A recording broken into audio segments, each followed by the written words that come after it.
शुरू कराइए थोड़ा, एक एक आदमी बुलवाइए। आबिद अली हैं, ताहिर हैं, जो हैं बाहर के लोग जितने हैं, जाकिर भाई हैं, इन लोगों को बुलवाइए। और ये कि संयमित भाषा में इधर आके कैमरा लो तुम। जाकिर भाई इधर से, जाकिर भाई इधर से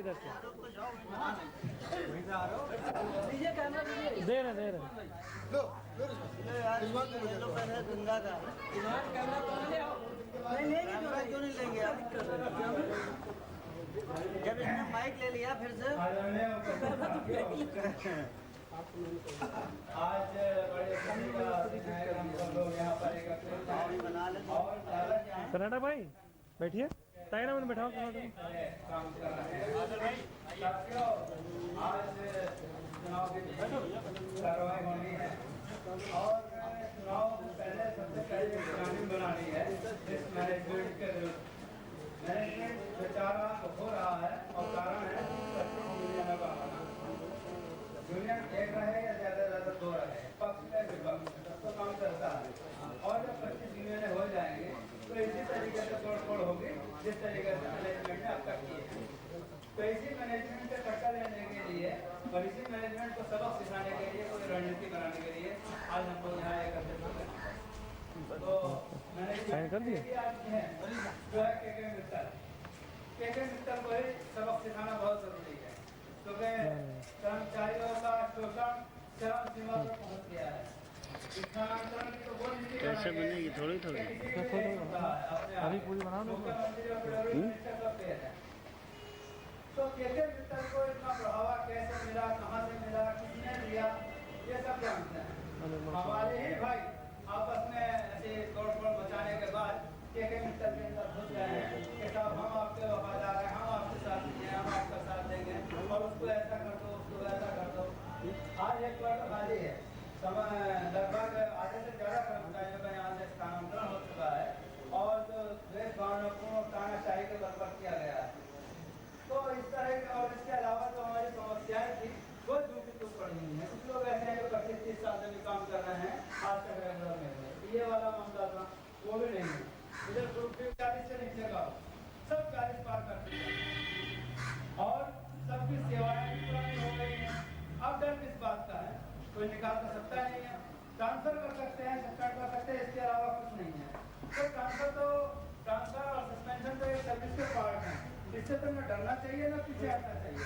ट्रांसफर करने रहा है, हर इकाई में कर्मचारियों को प्रकाशित किया जा रहा है। फैसिलिटी के नाम पर कोई चीज नहीं दी जा रही है, ना ओटी है, ना संडे है, न कोई कन्वेंस है और छुट्टी भी लोगों को नहीं मिलती है कि नहीं इमरजेंसी वक्त चला छुट्टी नहीं मिलेगी। 50 तरह की समस्याएं हैं, 50 यूनिटें हैं। अब अगर सब लोग अपनी अपनी समस्या बताते हैं, कम से कम 500 समस्याएं इकट्ठी हो जाएंगी।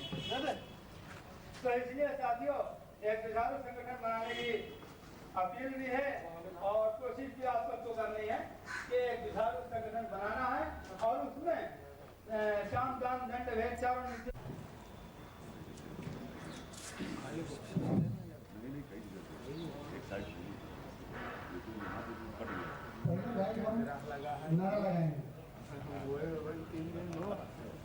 इंकलाब जिंदाबाद, जिंदाबाद जिंदाबाद, इंकलाब जिंदाबाद, जिंदाबाद जिंदाबाद, इंकलाब जिंदाबाद। जिंदाबाद जिंदाबाद। आदरणीय अध्यक्ष जी, महामंत्री जी और उनके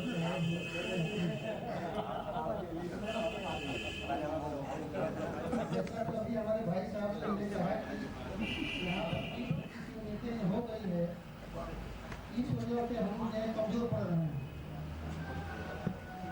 और वायदा करने से कोई चीज हासिल होने वाली अब नहीं है। इस बात से सहमत हम भी हैं कि आपकी लड़ाई हर पार्टी लड़ने की नहीं, मतलब क्रांतिकारी बुजुर्गों और साथियों, देखिए स्टेज पे या टीके या अंग्रेजी बोलना हमने बहुत सीखा है और काम करना, जाकिर भाई ने कहा आज वो जो बोल रहे हैं वो चीजें हम हमेशा कहते थे कि लिखने से या बोलने से या किसी से नहीं करते। या सिद्धार्थ शुक्ला जी, जिसे यहाँ कोई ना जानता हो या जिसे कोई पहचानता ना हो, देखो भाई मैं हिजड़े वाली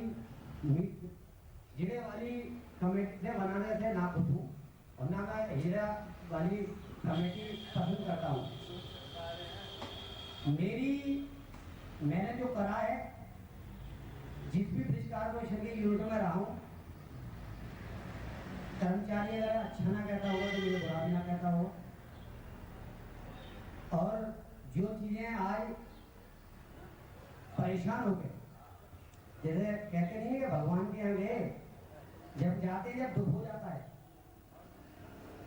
जब अपने ऊपर किसी चीज को महसूस करते हैं तो आदमी बोलता है कि आर पार में कर लिया जाए, और हम किसी चीज को कभी महसूस ही नहीं करते। हमने तो हमेशा ये आर पार की लड़ाई लड़ी है। और अब तो ऐसे ही यूनिट में है जहाँ पे काम भी नहीं चल रहा।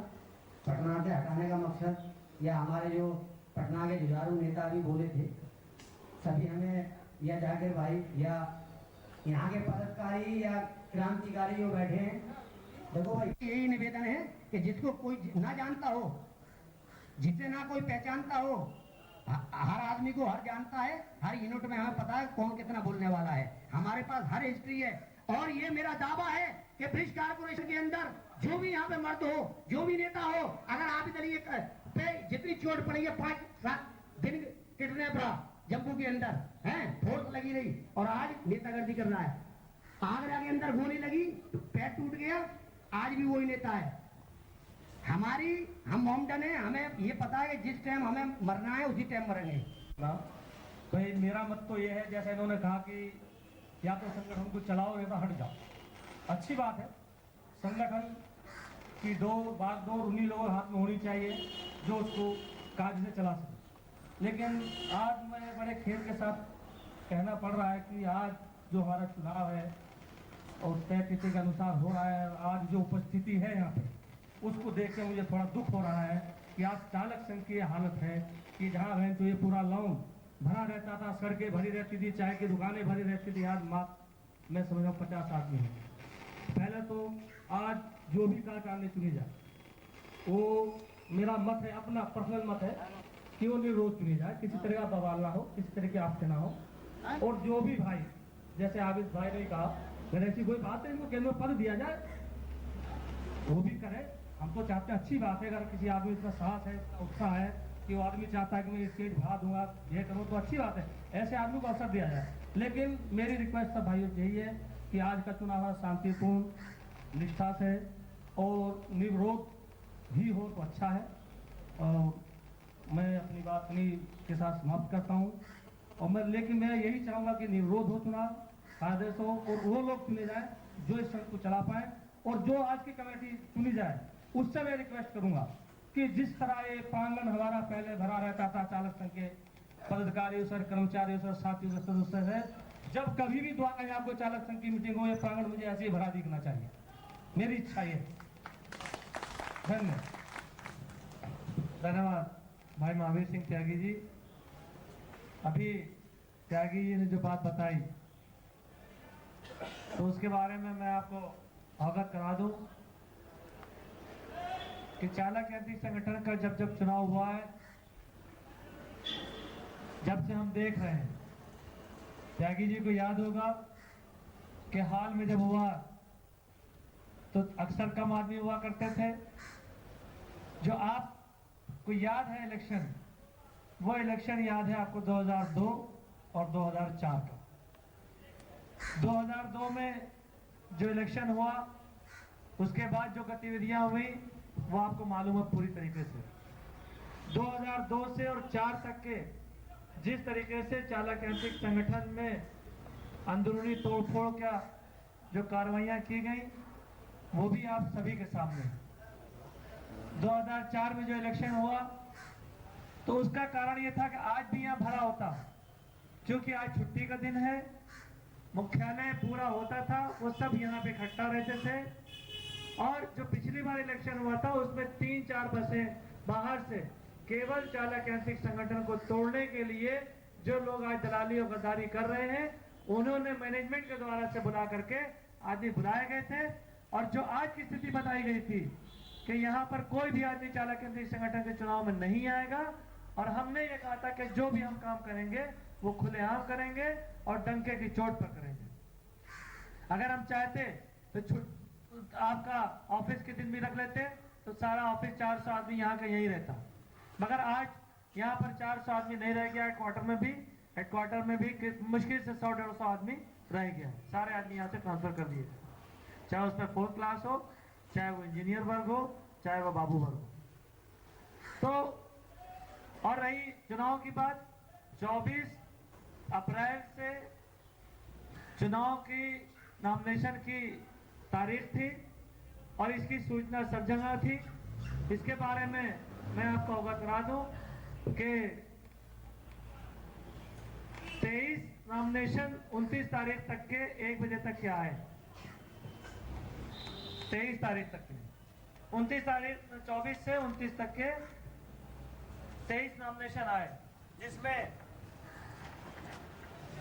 गंगा प्रसाद द्विती गोंडा, ललन प्रसाद गुप्ता उन्नाव, अरुण कुमार पांडे बाराबंकी, विनीत कुमार मेरठ, रामकिशन मैनपुरी, नसीर खां फैजाबाद, जाकिर हुसैन रायबरेली, अशोक कुमार मुख्यालय, बब्बन यादव मुख्यालय, नरेश रावत मुख्यालय, नंदराम आगरा, अफसरजार रिजवी गाजीपुर, केन अवस्थी पटना, कमलेश कुमार बिशु लखनऊ, नंदकिशोर पांडे रायबरेली, धन बहादुर थापा मुख्यालय, मोहम्मद रिजवान कानपुर, मेरा मुख्यालय, डीके अग्निहोत्री मुख्यालय, आबिद अली चौपन, ध्रुव चंद चतुर्वेदी मुंबई, अब्दुल कलाम यांत्रिकाई लखनऊ और फेकू राम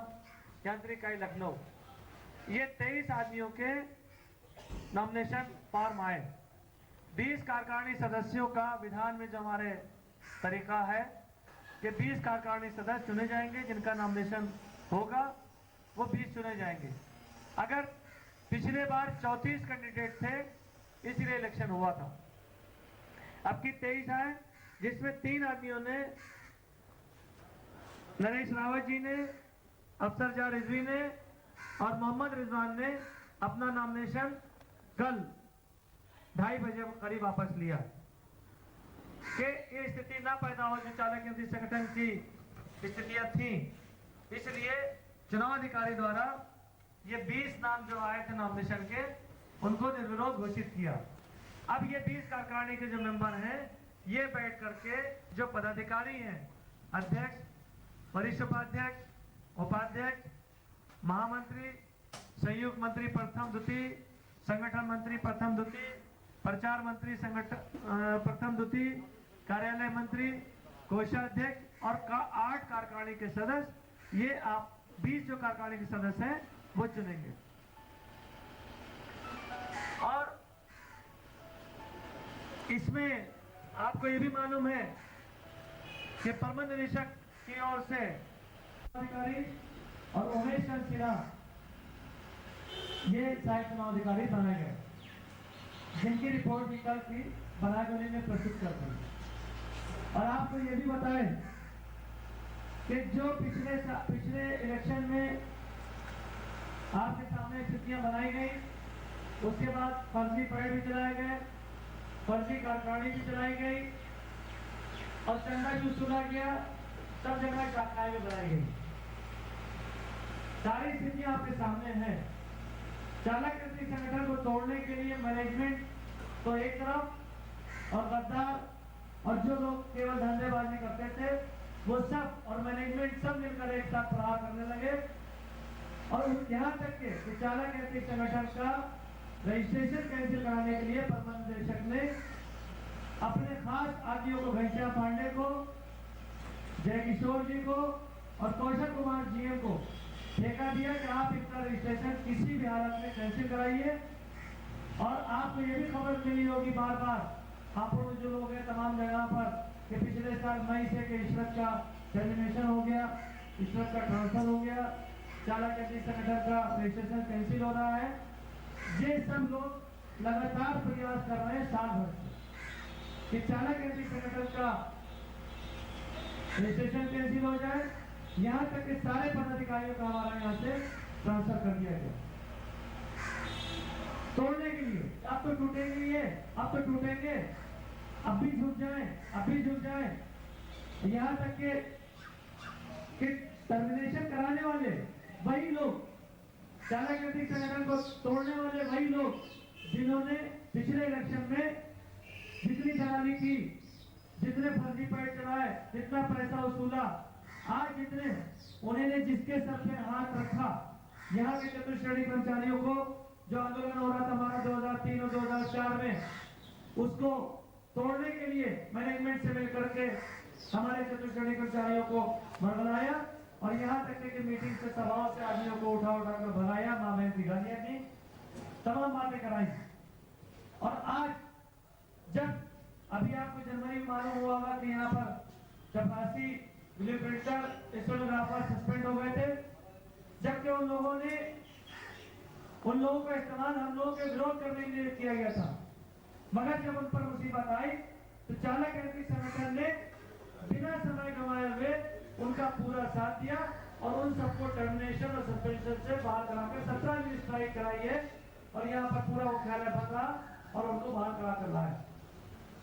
जबकि उन लोगों ने हम लोगों के साथ दुश्मनियां भी की थी, मगर हमारा ये ध्येय है कि हमें कर्मचारी हित में आगे आना है। जबकि जो कोई भी चालक संगठन था उसमें सदस्य सस्पेंड नहीं हुआ था, किसी के ऊपर कोई कार्रवाई नहीं हुई थी। अगर हमें बदला लेना होता, अगर हमें मौके का फायदा उठाना होता तो हम उसमें कतई साथ न देते। यहाँ के साथ साथ हमारी जितनी भी इकाइयां थी, चाहे पटना हो, चाहे इलाहाबाद हो, चाहे बरेली हो, चाहे गाजियाबाद हो, चाहे कानपुर, जो भी हमारी इकाइयां हमारी हैं, सब ने पूरा साथ दिया और पूरा काम बंद किया क्योंकि स्थितियां ऐसी थी। तो आज जो ये चुनाव हो रहा है, ये प्रबंध तंत्र द्वारा ये अफवाहें फैलाई गई, दलालों द्वारा रोका गया। जैसे आपको मालूम है कि उन दलालों ने हमेशा ये कहा कि जब आंदोलन हुआ कि कोई नहीं आएगा, कोई नहीं आएगा, कोई नहीं आएगा, कोई नहीं आएगा, और जो आएगा 168 वाला हाल होगा। इन परिस्थितियों में अगर आप चाहते तो गुपचुप तरीके से भी चुनाव करके आपको, जैसे कि तमाम संगठन किया करते हैं, इलेक्शन होना है फरवरी में, जुलाई में अपने लिस्ट लगा दी, क्या इलेक्शन हो गया पता भी नहीं चला, कहाँ हुआ क्या हुआ कुछ नहीं मालूम। मगर अगर हमें चलाना है तो हम खुलेआम चलाएंगे, नहीं चलाना होगा तो किनारे बैठ जाएंगे। इस तरीके की न झुकने की कार्रवाई की है, न करने की है, न करेंगे।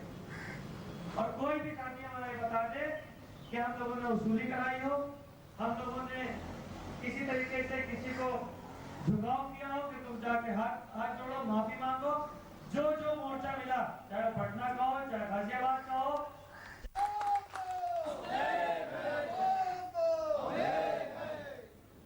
आज आपको मालूम है रामकिशन जी 1 साल से ट्रांसफर का महसूल किया गया और ये जेल में 50 साल के जमाने में 7 महीने नहीं झेला था। याद होगा आपको, जब 15 दिन या स्ट्राइक 10 दिन चली है तब इन लोगों का जो तंत्र वाला कार्यक्रम चला था, सारे पदाधिकारियों को ट्रांसफर कर दिया सिर्फ इसलिए कि आप जो है किसी तरीके से झुक जाइए, आप पैर पकड़िए। तो मेरा ये मानना है कि जो आदमी अपना सर उठाकर खुद नहीं चल सकता, वो अपने कर्मचारियों का सर कैसे ऊंचा रख सकता है? जो कर्मचारी नेता अपना सर परमनिदेशक के पैरों में रगड़े, जो उसको 10 बार प्रणाम करे, जो उसको पैर छुए, वो कर्मचारियों का सर कैसे उठाकर रख सकता है? यह आप बता दीजिए। बहुत मोटी सी बात है कि जो आदमी खुद सीधा न खड़ा हो पाए, जो आदमी पैरों के तले हमेशा उसके पड़े रहे, वो दूसरे जिनको पीछे लेके चल रहा है उसके सम्मान को कैसे बचा सकता है? परमनिदेशक ये सोचता है, ये मंत्री ये सोचता है इस साला जब ये महासंघ का अध्यक्ष मेरे पैरों में पड़ा है तो इसके कर्मचारी भी सब ऐसे ही है, उनको ठोकरे मारते रहो, कोई बोलने वाला नहीं है। ये स्थितियां पैदा की गई हैं। बहरहाल ईश्वर की बहुत कृपा है और हमारे जितने चालक एथिक संगठन के सदस्य हैं या जुझारू साथी हैं, वो उनमें आज भी वही जज्बा कायम है। और मेरा ये मानना है कि के मित्तल पूरा जोर लगा ले। मैंने तो कई बार यहाँ ये बात कही, खुलेआम कही, वीडियो रिकॉर्डिंग भी है, उसको सुनता है के मित्तल के मित्तल भी सुनते हैं कि आप मरवा दीजिए, मुलायम सिंह से कह के मरवा दीजिए, जिस तरीके से चाहिए मरवा दीजिए, जो आप जेल भिजवा दीजिए, कुछ करा दीजिए, मगर दबने वाले नहीं है। इसका फायदा आपको आगे मिलेगा। अगर हम भी उन सब के तरीके से पैर छूने लगे, झुकने लगे और हाथ जोड़ने लगे और उनका जाके दर्शन करने लगे, तो आप ये मान लीजिए कि अगले जितने एमडी आएंगे उनको ये मालूम होगा कि सेतु निगम में कोई सर उठाने वाला आदमी नहीं है, सब मरे हुए हैं, सब पैरों में पड़ने वाले हैं। दूसरा, जो भी एमडी आएगा उसको के मित्तल से बड़ा बनना पड़ेगा, तब जाना के संगठन की तरफ नजर उठा के देखना पड़ेगा।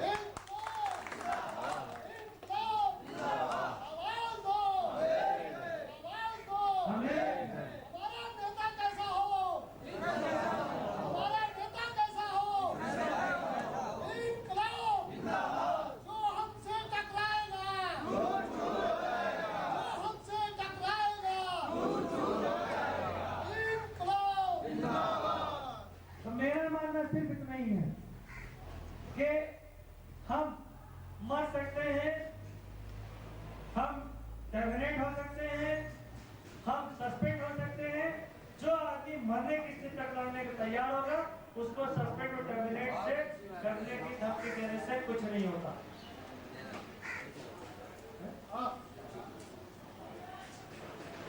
वो सस्पेंड और टर्मिनेशन से नहीं करता, मगर मैं किसी भी हालत में अपने साथियों का खून चूसने वाले अधिकारियों के साथ हाथ नहीं मिला सकता, पैर नहीं छू सकता। आज ग्रुप बी के जो कर्मचारी हैं, जो नियमित कर्मचारी हैं, आज की स्थितियां जो इकाइयों में है, इससे इतना दुख हो रहा है कि मैंने तो कौशल कुमार और आर्यन सिंह को यही सुना करके या के मित्तल से बात करती है। क्या आप ये बताइए कि हमारे साथी 120 घंटे काम कर रहे हैं, 100 घंटे काम कर रहे हैं और उनको मात्र 40 घंटे, 28 घंटे, 24 घंटे से ज्यादा नहीं दे रहे। आप ये बताइए कि ये खून नहीं चूस रहे तो क्या कर रहे हैं? और एक जगह नहीं है, पूरे सेतु निगम में इस वक्त के मित्तल जो है और उसके चमचे नेताओं के चक्कर में ये हवा बनाए हुए हैं और सारे कर्मचारियों का खून चुसवा रहे हैं और उसको जो चूसने वाला उसका अधिकारी बैठा है और जितने एटीएम बैठे हैं ये सब खून चूस रहे हैं और उनके जाकर के ये कर्मचारी नेता उनके पैर छू रहे हैं, उनके पैरों पे गिर रहे हैं। तो इसका मतलब क्या हो रहा है कि ये उन खून चुसवाने में पूरी तरीके से वो शामिल हाल है, वो पूरी तरीके से उनका खून चुसवाने के लिए तैयार है कि आप इनका खून चूसिए, फिर भी मैं आपके पैरों पड़ा रहूंगा, फिर भी मैं आपके दर्शन करता रहूंगा, फिर भी मैं आपका साथ नहीं छोड़ूंगा, आपको किसी तरीके की कोई परेशानी नहीं होगी। तो आप ये बताइए कि आपको ये मंजूर है कि हम भी ऐसे लोगों की तरह हम भी उनके पैर छूने लगे या हम जैसे खड़े हैं ऐसे ही खड़े हैं? भाई हम मरना पसंद करते हैं मगर झुकना पसंद नहीं करते, जुल्म के आगे नहीं झुकेंगे, चाहे कुछ हो जाए। तो मेरा अब अनुरोध है भाई अशोक त्यागी जी से, तो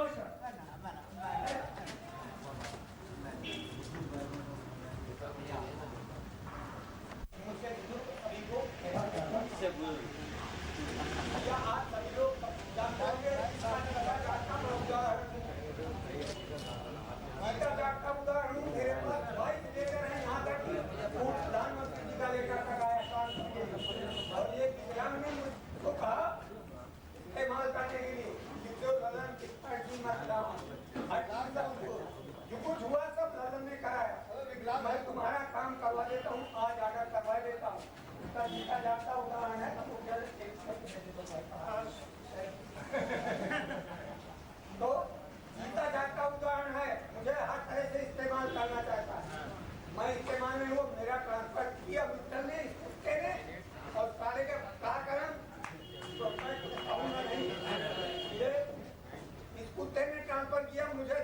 मरवाने के लिए वो उसका एक चमचा है, स्टील वाला ना खाओ, अल्युमिनियम वाला खाओ। आज नहीं तो भविष्य में उस अल्युमिनियम के चमचे को भी तोड़ डालूंगा। तो आगे भविष्य में भैया आप जानो, ये कुत्ते से सावधान रहो। और ये कुत्ता जहाँ मिले, जब भी मिले, आज नहीं तो कल ये जरूर सरकार जाएगी। और जिस दिन सरकार जाएगी उसका ठगा होगा। और आपके पैरों के नीचे रगड़े, इतनी बात जरूर कहता हूँ। भैया मैं और कुछ तो बोलना नहीं जानता ना, मुझे कुछ आता जाता। अगर आपका जूता मजबूत है तो ये भोसड़ी का कुत्ता भी पूछ जाएगा, पक्की बात है। और अगर जूता नहीं मजबूत तो आपका कुछ नहीं है। मेरा चाहे 500 बार ट्रांसफर करे, ऐसे कुत्ते का मैं डरने वाला नहीं हूँ। ट्रांसफर है तो करेगा, मैं नौकरी ही नहीं करूँगा। भोसड़ी का मैं जहाँ पाऊंगा तहाँ हालात करूँगा। मैं हूँ बुंदेलखंडी, जहाँ आ जाऊँगा तहाँ ताले मारूंगा। भैया बस आओ, मैं जानता नहीं हूँ। और मैं आपके सभी इससे बड़े हैं, सभी आप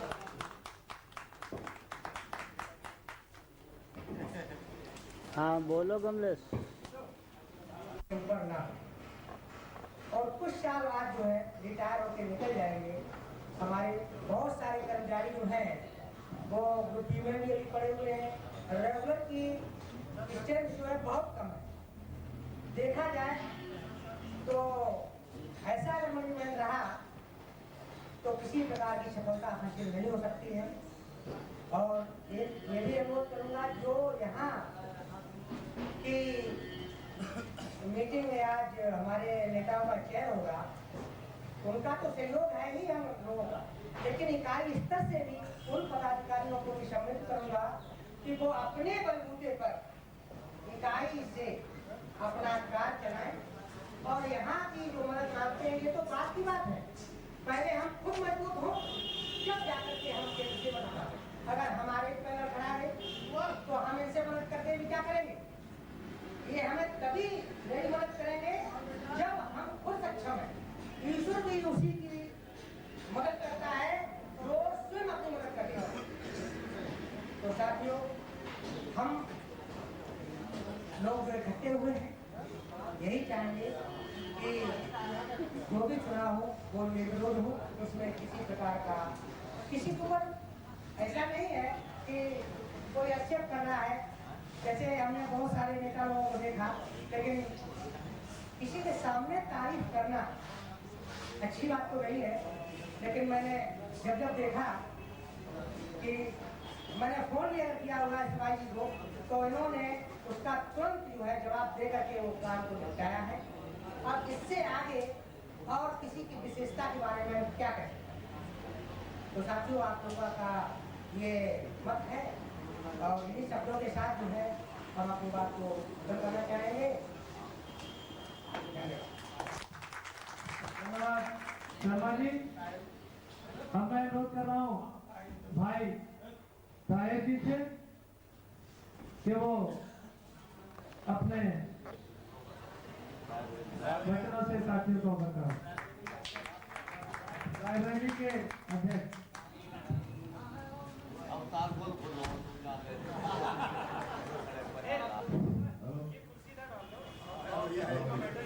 मंत्री ऐसा है जो जाकिर भाई ने किया, जो आबिद भाई ने किया, वो सही किया है। ऐसा है, पहली बार ऐसा एमडी आया है जो हर जगह साइडों पे लिए पीड़ित करा रहा है कर्मचारियों को। और ये कुत्ते पीडब्ल्यूडी से ले आया है जीएम, उन्हें जैसे आदेश दे रहा है वैसे वो कर्मचारी को पीड़ित कर रहे हैं। तो और मैं इससे ज्यादा क्या करूंगा, मगर ऐसा नेता हमारा इशरत जैसा होना जरूरी है। धन्यवाद।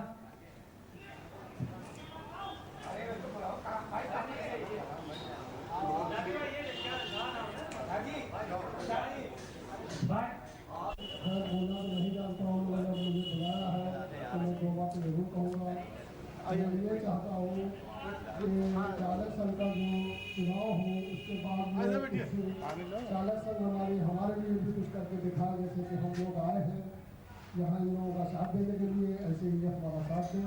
इसके आगे और मैं कुछ नहीं कहना।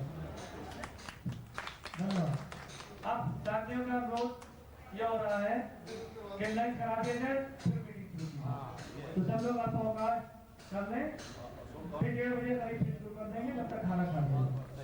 और कुछ साथी आ रहे हैं हमारे, जब रास्ते पड़े थे, कहीं ट्रेन लेट हो गई, कहीं कुछ हो गया, तो बहुत लोग पहुंच रहे थे।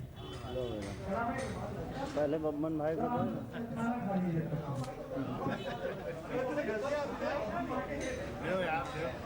सबको विस्तृत कीजिए, प्रसाद विस्तृत कीजिए भाई। बब्बन भाई मीठे में कुछ है? सर उठा के दिए और ऐसा सर उठा के दिए, समझे साथियों। लेकिन सबसे प्रथम हम इंसान है, ना हिंदू है ना मुसलमान है, समझे। ये भावना दिमाग में हमारे होना चाहिए।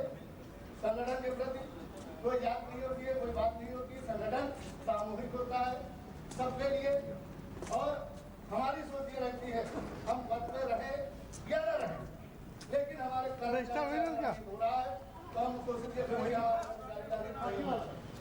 उसको जो किसी भी तरीके से उसको हम सुविधा प्राप्त करवाएं, ये हमारा लक्ष्य रहता है, चाहे जैसे भी। और हम ये करते हैं। और भाई इस मामले में जानते भी हैं, एक खुली कहानी है हमारे पास।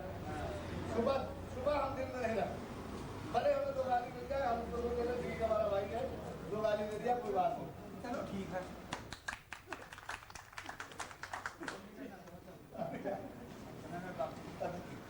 साथियों, हमारे जाकिर भाई कह रहे हैं 15 मिनट बाकी है, तो हमारा ध्येय यही होना चाहिए कि हम लोग सब एकजुट रहें और अपने संगठन को और मजबूत बनाएं। और जहाँ तक जिस आदमी की कैपेसिटी से ज़्यादा है उसको क्षेत्र लेवल पर कर दे, वो अपना दौरा करके अपने क्षेत्र को भी संभाले। कहता है कि उनसे उनका शुक्रिया अदा करते हैं कि भाई इस तरह जहाँ को आप लोग मजबूत बनाइए और आगे भी इसकी लड़ाई। मगर मैं तो नहीं चाहता कि इस तरफ यहाँ उनको देखना भी नहीं चाहता कि इस तरफ जो है वो इस तरफ।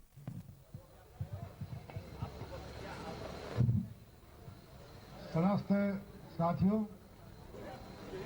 तथा इस प्रांगण में उपस्थित सभी क्षेत्र निगम के नेताओं, जैसा कि यहाँ पर बहुत कुछ लोग बता चुके हैं आपको, अब उनके सामने मैं क्या कर सकता हूँ। लेकिन मैं बार बार जब भी मुझे मौका दिया जाता है मैं जरूर कहता हूं कि जब तक आप लोग एक नहीं होंगे तब तक आप यहाँ दिए तुम जाने दीजिए, यहाँ से एक आप सूट नहीं पा सकते हो रिटायरमेंट के बाद। जैसा कि अभी किसी भाई ने बताया, आपको घर से ला के यहाँ देना पड़ेगा, ये स्थिति यहाँ की है। आप सभी लोग अपने सभी भेदभाव को भुला दीजिए। जिस तरह से आज यहाँ पर एकत्रित हुए हैं, इसी तरह से डट करके एक साथ मैनेजमेंट का विरोध करिए और उनसे उनके सामने अपनी समस्याओं। आज स्थिति हो गई है कि कुछ दिन पहले घाटा हुआ तो हमारे यहाँ के कुछ अधिकारियों ने प्रबंध निदेशक महोदय को राय दिया कि हुजूर यहाँ जो वाटर अलाउंस दिया जाता है उसको बंद कर दीजिए, फायदा हो जाएगा। अरे वाह, क्या दिमाग है। फिर घाटा बढ़ा तो कहना ऐसा है कि इन पेंशन में वेतनमान लागू हुआ और एरिया जो है वो रखा रहा कि हमारे एमडी साहब ने 4 करोड़ 4.5 करोड़ रुपया जो है निकाल करके रख दिया। भाई हमारा भैया एक भाई साहब एक मिनट इधर आइए। एमडी साहब ने कहा कि एरियर बांटने के लिए मैंने पैसा निकाल के रख दिया है। इनकम टैक्स डिपार्टमेंट से छूट भी ले लिया उस पर, पूरे होशियार लोग, उनको भी धोखा दिया, भारत सरकार को भी। और बाद में अगर कुछ दिन पहले हमारे एमडी साहब जो शासन में जा करके और उसको रिपोर्ट के बराबर करा दिया, कैंसिल करा दिया। ताज होटल में मीटिंग हुई, अधिकारी आए वहाँ पर, नोट शीट लिख गया, साहब दस्तखत कर दिया। साहब को भी उस समय पता नहीं कहाँ सोच रहे थे, दस्तखत कर दिया, ठीक है जाओ माफ किया, किसी को देने की जरूरत नहीं है। उसी तरह से डीए भी होगा।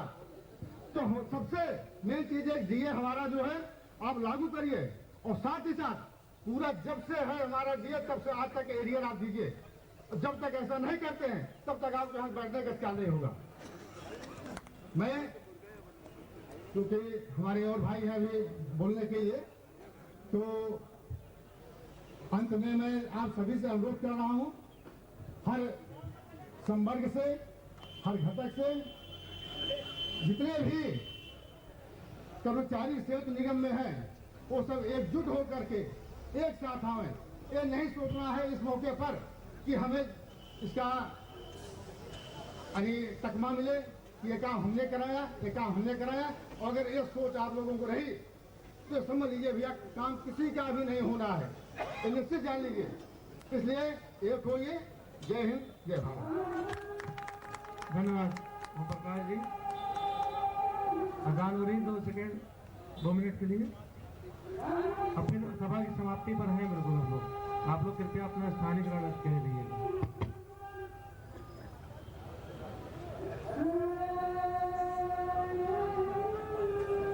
के आंदोलन के पश्चात आज पुनः हम सभी बड़े छोटे एक मंच पर उपस्थित हुए हैं,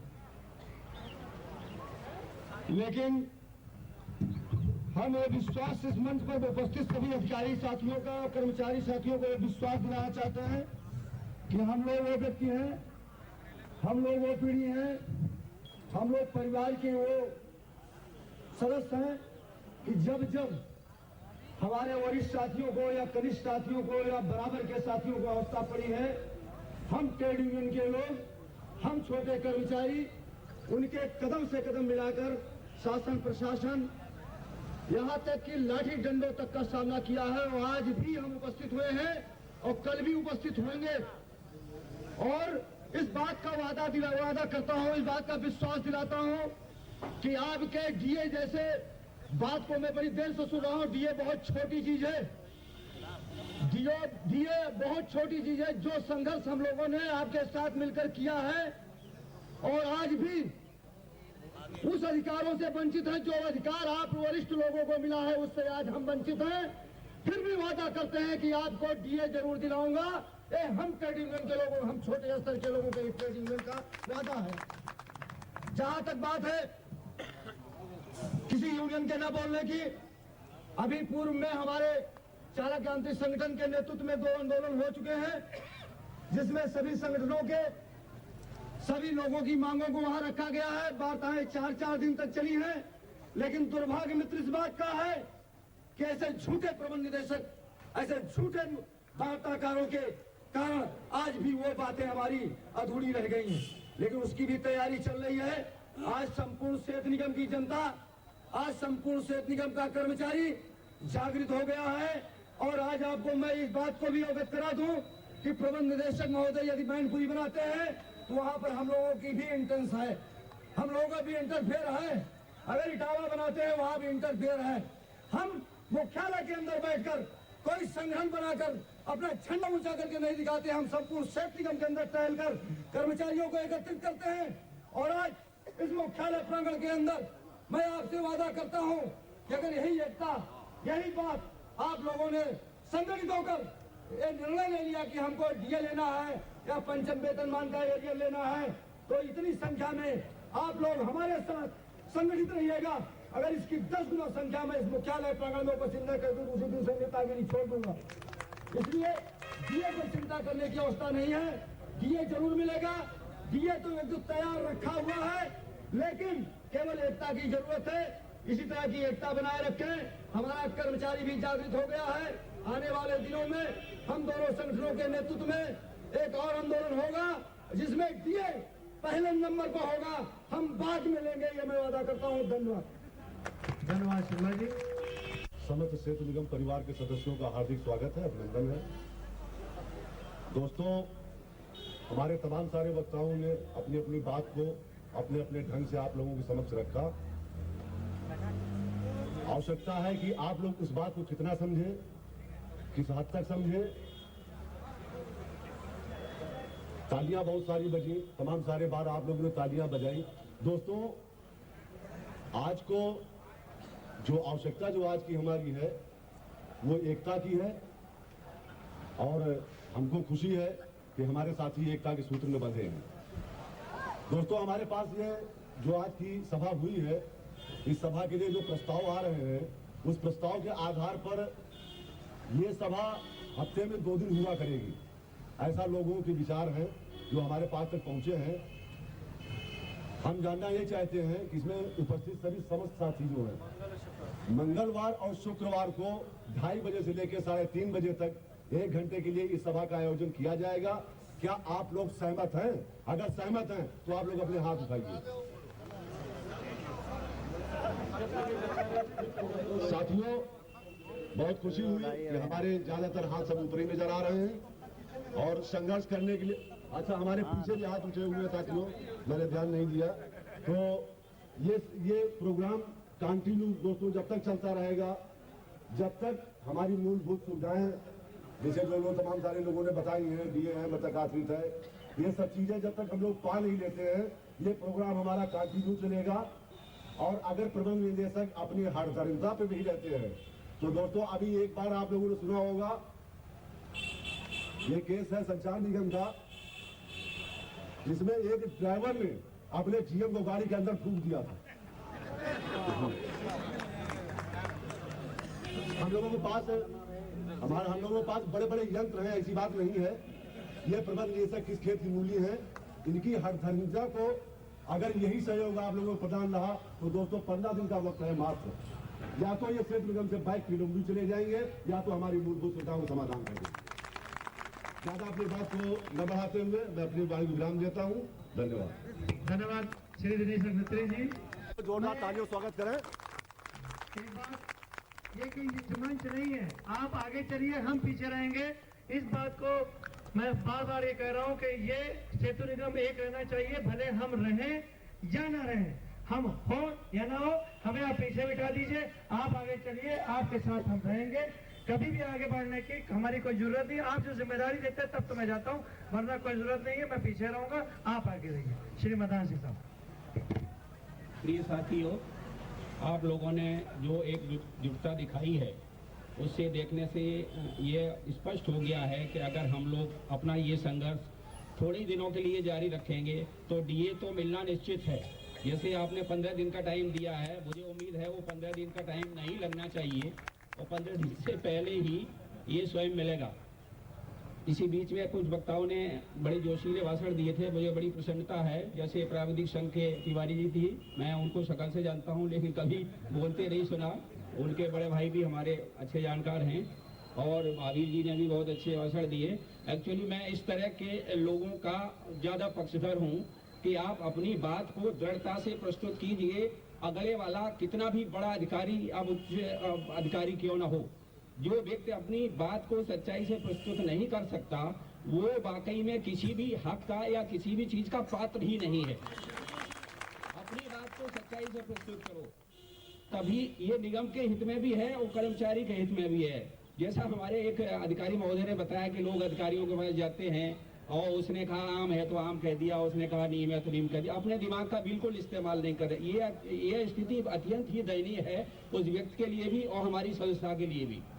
हमारा ये अपना मानना है कि हमारी संस्था की जो भी स्थिति आई है, ये ऐसे चंद ऊपर बैठे या हमारे स्तर के या हमारे से नीचे थोड़े ऐसे अधिकारियों के लिए वे मुख्य जिम्मेदार हैं जो इस तरह की कार्रवाई में अपना सहयोग देते हैं उन व्यक्तियों को जो मनमाने तरीके से हम लोगों को हाँकते हैं। जैसे लोग कहते थे अंग्रेज भारत पर शासन कर गए, इसके लिए अंग्रेज जिम्मेदार नहीं थे, इसके लिए हम जिम्मेदार थे और हमारे बीच में ही वो चंद गद्दार लोग जिम्मेदार थे जो हमारी पीठ में छुरा भोंक के अपना उल्लू सीधा किया करते थे। ये अब वो कैसे लोग हैं इस निगम में कोई छुपे नहीं है, वो चंद लोग ही हैं। हम लोग अगर इस तरह से वाकई में एकजुटता बनाए रखेंगे तो निश्चित है कि इस तरह के लोग बड़ी जल्दी हताश हो जाएंगे, मारे तो नहीं जाएंगे, क्योंकि इस तरह के लोग की उम्र बड़ी लंबी होती है। आज सभी लोग जानते हैं कि भले आदमियों की उम्र कम होती है और बकाया लोगों की उम्र बहुत ज़्यादा होती है। मैं इस समय आगे भी बैठक चलेगी, मैं ईश्वरत जी और अन्य साथियों और आप सभी लोगों को बहुत बहुत धन्यवाद देना चाहूँगा कि आप लोगों ने निगम के एक व्यापक हित के लिए एकजुटता दिखाई और भविष्य में भी एकजुटता दिखाते रहेंगे। इसी के साथ मैं इस सभा को समाप्ति की घोषणा करता हूँ।